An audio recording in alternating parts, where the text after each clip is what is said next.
What evil lurks in the hearts of men? The shadow knows.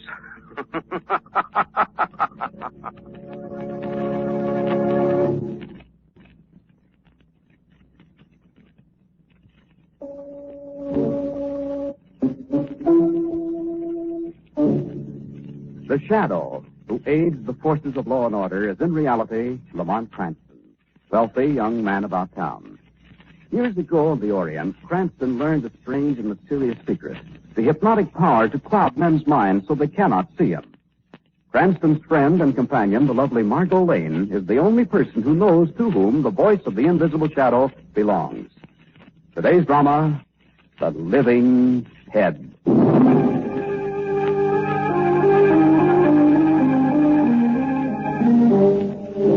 As our story opens, a large black sedan rolls down a back road leading into town. And suddenly, another car swings out and falls in behind the large sedan. In the first car are a man and a woman. What's the matter, honey? My driving make you nervous? Of course not, Colonel. Oh, what's the car back there? Oh, well, this isn't a private road, you know. I know. But I got the funniest feeling. I think they're following us. Oh, nonsense, honey. That movie we just saw gave you ideas. They just happen to be going our way. Maybe. They're getting closer all the time. They're just trying to pass us, that's all. Ken, look out! Oh, they're running me off the road. You all right, Marie? I think so. Ken, those men, they're getting out and coming back. Yeah, so I see. I have something to say to them. Oh, well, if it ain't Mr. and Mrs. Ken Martin. Well, how do you know my name? I got a Ouija board, cousin. Get out of there. Say, what is all this? Ken, that other man, he's got a gun. Yeah, a gun. Oh, I'm sorry, folks. That's Lukey. That gun of his has a bad habit of going off. Bad habit. Ken, please, for my sake, do what they ask. I'm waiting for you two to get out of that car. Maybe I ought to help you out. Oh, look. What do you want? What is all this? We want 20,000 cash. Oh, you're crazy. We haven't got anything like that. You ain't looked at your bank book lately, cousin. We was figuring on holding you as security, sort of.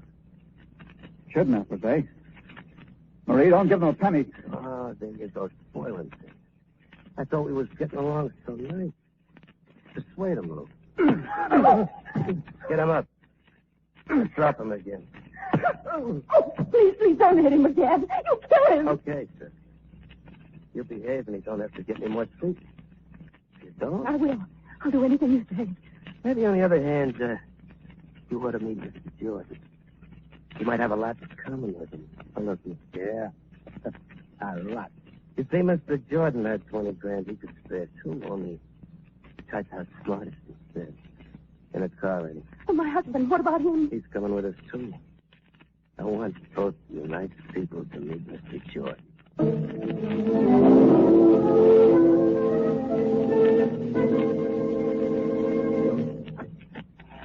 Hello, Professor. We got company from Mr. Jordan. Good. I'm getting lonely lately. I'll be glad to see somebody. Step in, Mrs. Martin. This lady come to see Mr. Jordan. Yeah. We got her husband out in the car. He'll be staying with us for a while. Oh, for good? Depends. This is Mr. Jordan's little room, Mrs. Martin. Don't be too annoyed if he doesn't stand up when you enter. Light the candles, Professor. Certainly. There we are. Cozy little place, isn't it? I want to get out of here. Mrs. Martin, we ain't even seen Mr. Jordan yet. Mr. Jordan? Certainly. That's Mr. Jordan on the table there. Well, step up and meet him. No. Oh, that ain't very polite, Mrs. Martin. Mr. Jordan gets mighty lonesome. Take his cover off, Professor. There you are. Poor Mr. Jordan. He's not very handsome, is he? Take it away. I won't look. You'll be hurting Mr. Jordan's feelings, Mrs. Martin. You see, Mr. Jordan is alive, Mrs. Martin, and therefore he's rather sensitive. No, it can't be. It's a little experiment of mine, Mrs. Martin. Mr. Jordan is kept alive by means of a mechanical pump. It forces his blood. Professor, the lady ain't interested in that. Wake up, Mr. Jordan. No. Mr. Jordan. Mr. Jordan, wake up. We've got company. Hmm? His eyes are open. It's impossible. I won't believe it. Unfortunately, my experiments have not reached the stage where Mr. Jordan can articulate clearly. But perhaps that's just as well. After what he's been through, I don't believe his conversation would be very pleasant. Get me out of here. Please. I can't stand anymore. Let him go back to sleep, Professor. We'll go outside. Well, Mrs. Martin, now that you've seen Mr. Jordan, you know what could happen to your husband. I'll pay anything. Only Ken mustn't be harmed. You must promise me that. Ken mustn't be harmed. Won't be. Not as long as you play ball. And as long as you remember, Mrs. Martin, that talking to cops is poison.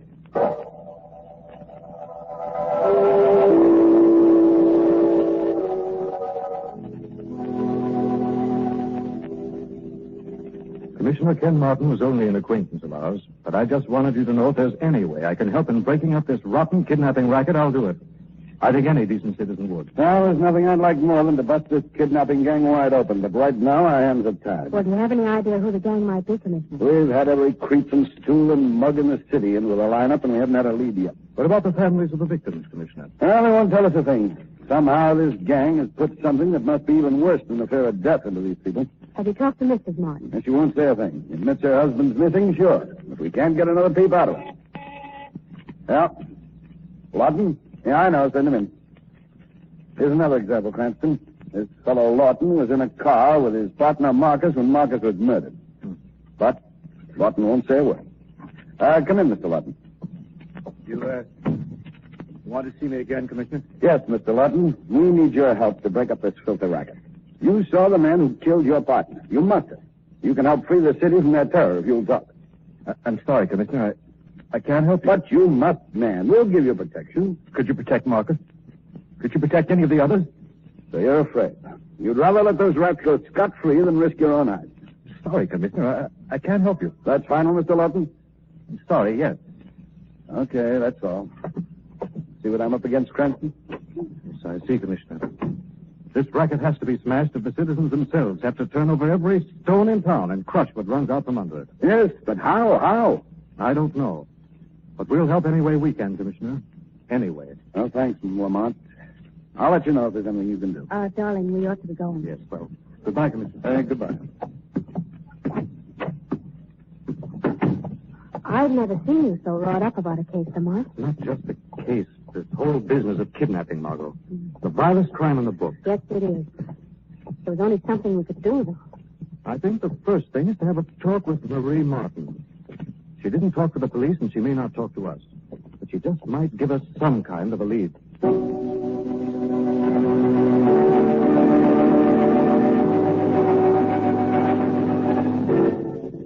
I know you're trying to help, Mr. Cranston, but I have nothing to tell you. But Ken would want you to help stamp out this racket, Mrs. Martin. Please leave me alone.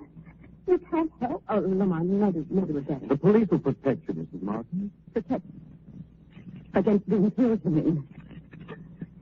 There are worse things than dying. Worse than dying? Yes. Wanting to die and not being able to. Please don't let me know. I said more than I should. You've got to tell us more, Mrs. Martin. Have you ever heard of the living head of what? What is it, Mrs. Martin? Oh, no. No, I can't tell you. I won't tell. I won't.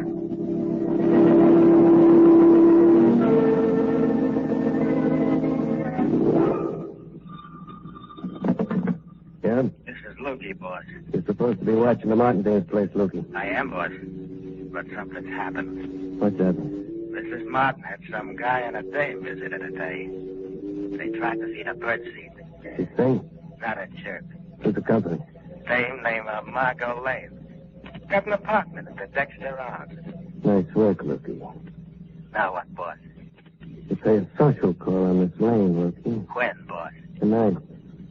Meet Ginny in the back way and be waiting in her apartment when she gets home. When she opens the door? Bob. Maybe we can discourage him from being too nosy.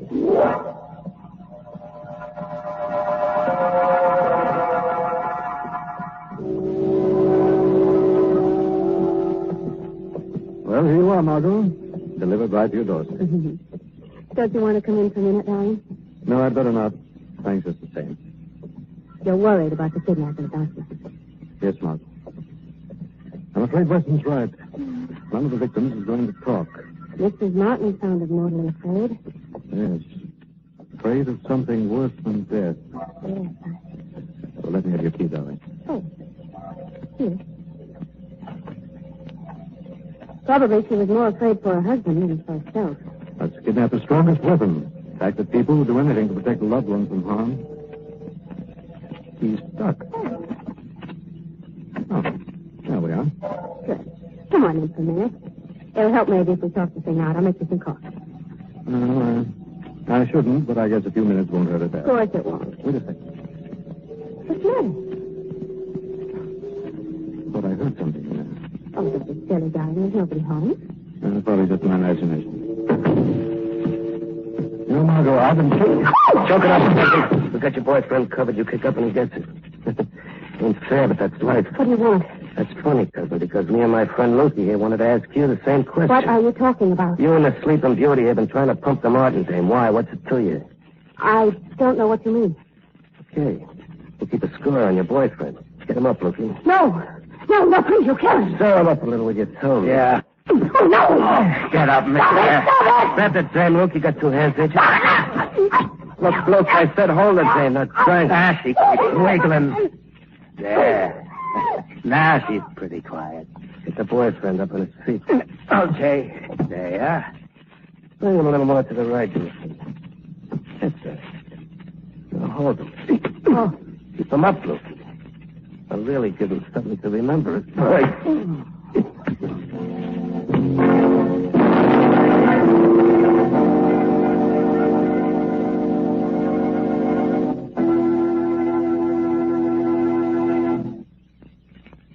They say that misery loves company. But wouldn't misery a lot rather have some honest-to-goodness relief? Now, folks, anytime you are burdened down with the usual miseries of a cold, there's relief waiting for you at your druggist under the name of Grove Cold Tablets. What a medicine it is. A multiple medicine compounded like a doctor's prescription. Here's no mere headache tablet, but a combination of 8 active ingredients. Yes, 8 medicinal ingredients that'll take right hold and work internally on all these usual cold miseries at once. I mean, they help reduce fever, relieve headache, alleviate body aches and pains, reduce nasal stuffiness. It's no wonder that millions of cold sufferers have turned to Grove for cold relief for 51 years. Of course, rest and avoid exposure. But be sure you insist on the genuine Grove Cold Tablets and take exactly as directed. Look for the Grove signature on the box because Grove spells relief from cold miseries. And now, back to the shadow.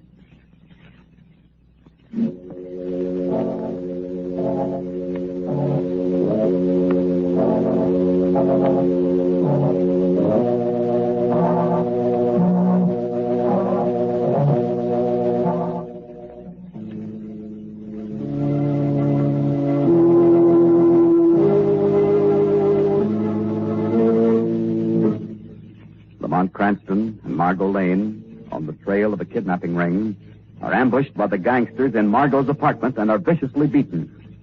The gangsters manage to slip out the back way when they hear a pounding on the door. Miss Lane! It's Sweeney, the janitor! Miss Lane! Miss Lane! Oh, good heavens! Oh, what's happened? Oh, Lamont.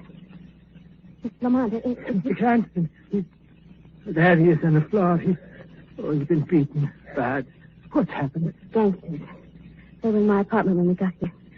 Mr. Sweeney, would you get some water, please? Sure thing, Mr. Lee. Lamont. Lamont. Oh, my head. Margo, you all right? I think so, dear. The water, Miss Lane. Mr. Cranston all right? Yes, thanks to you, Mr. Sweeney. You must have scared them off when you knocked. Here, darling. This cold water makes you feel better. It's all right, darling. I think we'd better get you to the doctor, though. No, that won't be necessary, Margo. I'll be all right. Okay, if there's anything else I can do, you let me know. We will, and thanks again. Thank you. So this did it, Margo. It's a personal matter now. Now, wait a minute, darling. You better rest. No, I'm going to track that gang down if it's the last thing I do. I think the Shadow can get some information, Margo. Are you going back to see Mrs. Martin? No. If a visit to Mrs. Martin now might jeopardize her husband's life. Lawton, the man we saw in Commissioner Weston's office today, is the one I want to see now. But he won't talk either, darling. We saw that ourselves. He'll talk to me, Margo. What he's afraid of is his own life. If I can protect him, he'll tell plenty to the Shadow.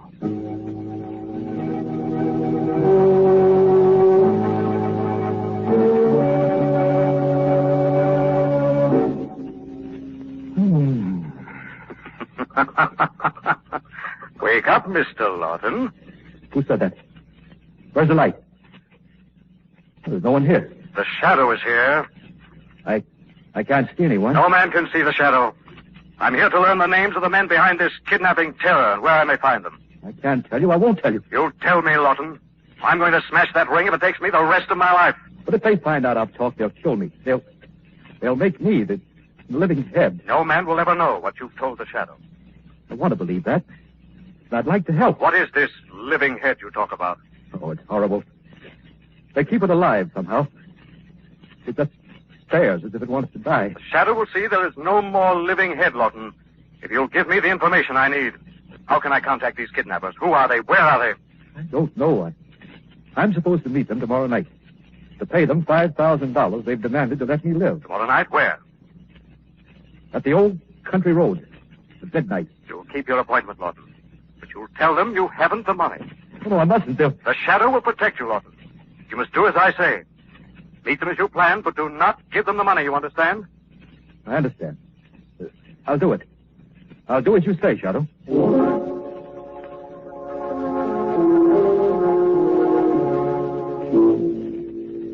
Where were you all afternoon, Lamont? Library mostly, Margo. Then I dropped up to the medical college, talked to Dr. Rossenoff, the famous vivisectionist. And what's going to happen tonight? Lawton's meeting the kidnappers, but he's not going to pay. Darling, what will they do to him? Take him to their hideout, I hope. Won't he be in danger? No, Margo. I'm going to follow as the Shadow when they take Lawton to their hideout. Then the Shadow will go in. You go for the police. But give me 10 minutes in there before you call Weston.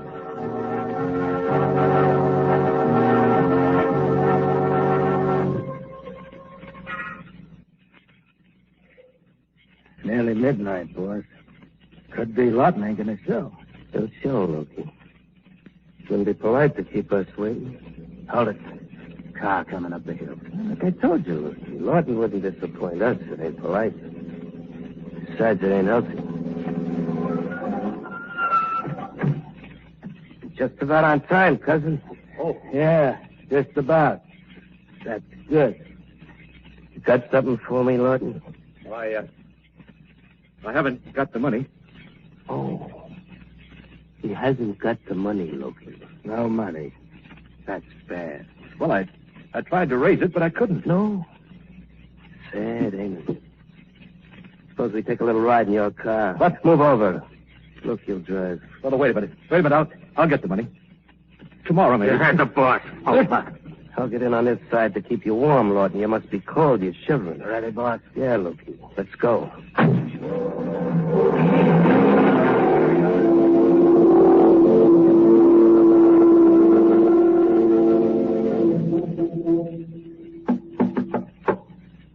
Open up, Professor. It's us. Just a minute. Well, what's this? New material, Professor. Here's a boy going to the head of his class. That's pretty good, boss. Get him inside. Load. Take him into Mr. Jordan. He'll be glad to see him. Very well. Mr. Jordan's been awfully restless. Take the cover off, Professor. Very well. There. So let me out of here. Let me out. I can't. Look, I can't. Don't mark up his face, Luke. You will be needing it. Mr. Jordan will be glad to know that. This is Lawton, Mr. Jordan. He's come to relieve you. Tonight you can arrest. You hear that, Mr. Jordan?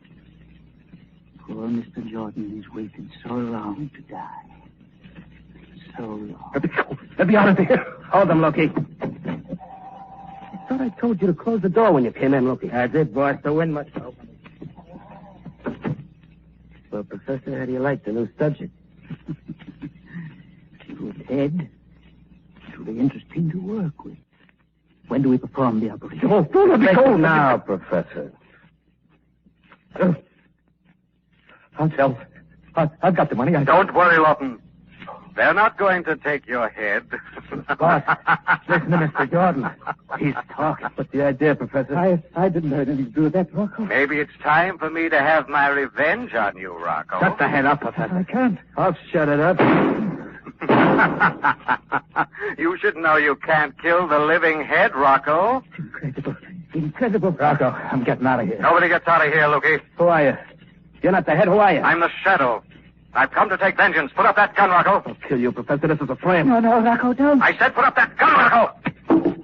What was that? Something knocked the gun out of my hand. Hoppers, let's get out of here. Don't move. Grab that gun on the floor, Lawton. Keep them here till the police arrive. It wouldn't do to have the police find the Shadow here. Whatever it was, it's gone. What are you waiting for, Loki? Huh?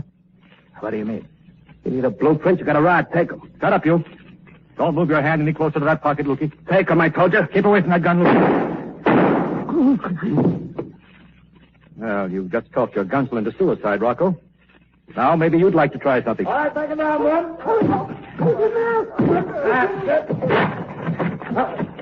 Oh, it's you, Lawton. What is all this? Oh, here are your kidnappers, Commissioner Weston. This one's the leader of the gang. That one was the strong-arm man. And over there's the professor, head of the terror department. Oh, well. I had you all wrong, Lawton. I thought you were scared. Breaking up this gang single-handed took plenty of courage. To tell you the truth, Commissioner, it wasn't exactly single-handed.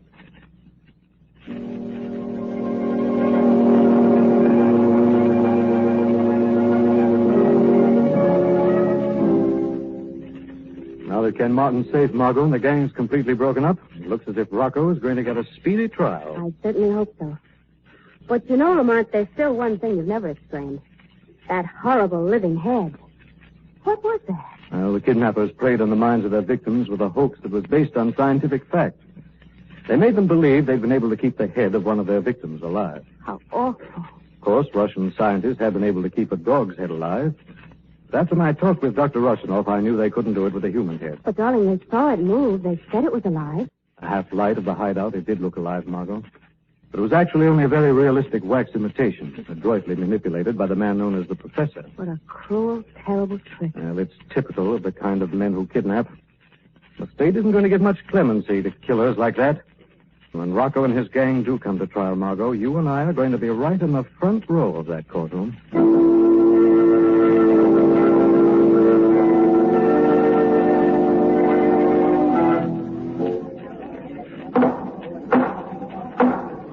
Rocco Vitale, in accordance with the verdict reached by the jury, I hereby sentence you to die in the electric chair at the state penitentiary.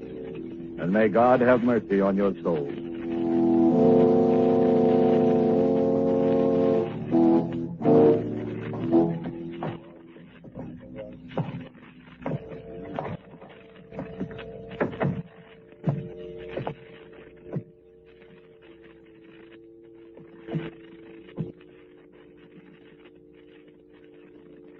Rocco, my son.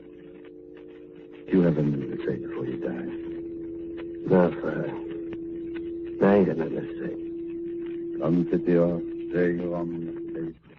Yes, man.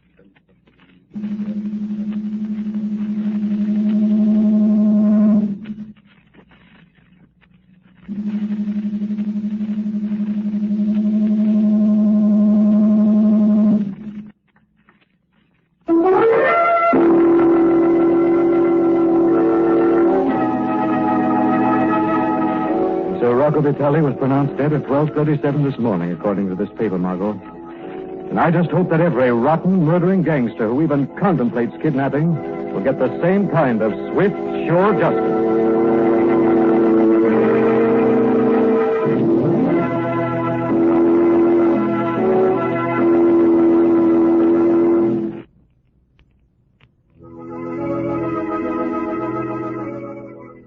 story is copyrighted by Street and Smith Publications, Incorporated. The characters, names, places, and plot are fictitious. Any similarity to persons living or dead is purely coincidental. Again next week, the Shadow will demonstrate that the weed of crime bears bitter fruit. Crime does not pay. The Shadow knows.